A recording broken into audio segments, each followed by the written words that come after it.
Hello வணக்கம். இது உங்கள் சிவி ஜோன். பா இன்னையா நடக்குது நடுராத்திரி இவ்வளோ பெரிய சண்டைன்ற மாதிரி ஆகிப்போச்சு.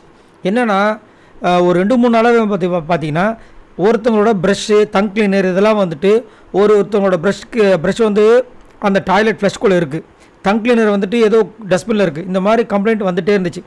இதில் வேறு விக்கல்ஸ் விக்ரமோட டாய்லெட்ரி பேப்பர் வேறு காணோம். இப்படிலாம் வந்து நிறைய விஷயங்கள்லாம் போயிட்டு இருந்தது. சரிங்களா, இது மர்மமாகவே போயிட்டு இருந்து நேற்று கூட வந்துட்டு கமருதன்கிட்டையும் நம்ம கானவனத்துக்கிட்டே சொல்லியிருப்பார் சபரி, இது யார்கிட்டையும் சொல்லாதீங்க, பெரிய இஷ்யூ ஆகிடணும். அவங்க அப்படியே திரும்ப போய் சாண்ட்ரா கிட்ட எல்லாருக்கிட்ட ஒப்பிச்சிருவாங்க. சரிங்களா, இப்போ என்னென்னா சாண்ட்ராக்கு ஒரு டவுட்டு, அந்த ப்ரஷ்ஷு நம்ம ப்ரஷ்ஷாக இருக்கும், அப்போ இவ்வளோ ஹைஜீனிக் ப்ராப்ளமாக இருக்கே, இதை ஏன் சபரி நம்மக்கிட்ட சொல்லலை? அதுவும் நேற்று ரேங்கிங் டாஸ்கில் ஒரு பெரிய பிரச்சனை போயிட்டு அந்த டைமில் பர்டிகுலராக வினோத் அண்ட் திவாகர் மட்டும் ஏன் போய் கூப்பிட்டு போய் அதை போய் செக் பண்ண சொல்லணும்? இப்போ கேட்டுருன்னு சொல்லிட்டு இங்கே ஒரு பெரிய பஞ்சாயத்து. இப்போ என்ன நடக்குதுன்னா, இந்த பஞ்சாயத்துலேருந்து அவுட்புட்னா சபரிக்கு என்னென்னா மைண்டு ஃபுல்லாக இது ஒரு திரும்பவும் சீக்ரெட் டாஸ்க்குன்னு மைண்டில் கற்பனை பண்ணியிருக்காரு.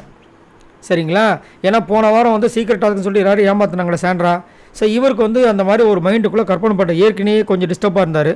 இந்த மாதிரி இருக்குமோ அந்த மாதிரி இருக்குமோன்னு போட்டு குழப்பிட்டாப்பில். ஏதோ ஒரு டைமில் வந்துட்டு நம்ம சாண்ட்ரா வந்து ஏதோ ஒரு விஷயத்தை வந்து கொடுத்துருக்காங்க போல இருக்குது, அதை வந்துட்டு திவ்யா வந்து அந்த டஸ்ட்பினில் போட்டிருக்காங்க போல இருக்குது. அதை இவர் இங்கே வந்து பார்த்துருக்காரு. இதை என்ன நினச்சிட்டாருன்னா, அந்த ஒரு பொருள் இந்த டங் கிளீனரோ ப்ரஷ்ஷோ இருக்குது பாருங்க, அதை வந்து இவங்க தான் பண்ணியிருப்பாங்க. ஒருவேளை இதை வந்து பிக் பாஸ் கொடுத்த சீக்கிரம் டாஸ்க்காக இருக்கலாம், இல்லை இவங்களே வந்து ஒரு ப்ராங்காக பண்ணுறாங்க டீஃப்ரேம் பண்ணுறதுக்கு, இல்லை ஒரு பிரச்சனையை கிளப்புறதுக்கு. ஒரு பிரச்சனையை கிளப்பி என்னோடய திங்ஸ் எல்லாம் காணாமல் போயிடுச்சு, இதுக்கு தலை தான் காரணம்னு என் மேலே ஒரு பழியை போடுறதுக்கு நீங்கள் ஏதோ பண்ணுறீங்கன்னு நினச்சி நான் பண்ணேன் அப்படின்றாங்க. சாண்ட்ரா ஒரு ஷாக்கு, என்னடா இது, என் பொருளைக்கான நான் ஃபீல் பண்ணிகிட்டு இருந்தேன், கடைசியில் நீ ஏன் மேலேயே இந்த டீஃப்ரேம் பண்ணுறியா? சரி, உனக்கு வந்து இந்த ப்ரஷ்லாம் கிடச்சதில் ஏன் என்கிட்ட நீ இன்ஃபார்ம் பண்ணல? அப்படின்னா எனக்கு நான் எப்படி இன்ஃபார்ம் பண்ண முடியும்? இது யாருதுன்னே தெரியாதுன்றார்.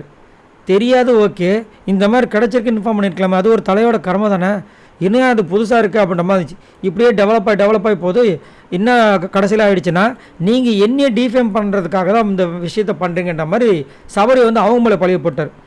இப்போ என்னென்னா ஒரு ட்விஸ்ட் வருது கடைசியாக. என்னென்னா அவங்க என்ன பண்ணுறாங்க, திடீர்னு சிரிக்கிறாங்க. என்னென்னா, நீங்கள் தான் அந்த ப்ரஷ்ஷை வச்சிங்க கேட்டீங்க அப்படின்னு இவர் சொன்னவனே, ஆமாம் சபரி, நான் உங்ககிட்ட ப்ரஷ்ஷு காணோன்னு சொல்லவே இல்லையே, அந்த டாய்லெட்குள்ளே ப்ரஷ் இருக்குதுன்னு சொன்னீங்க, என்ன கலர் தானே கேட்டேன் அப்படின்னவொன்னே இவரு சிரிக்கிற, என்னது சொல்லலை அப்படின்றாரு.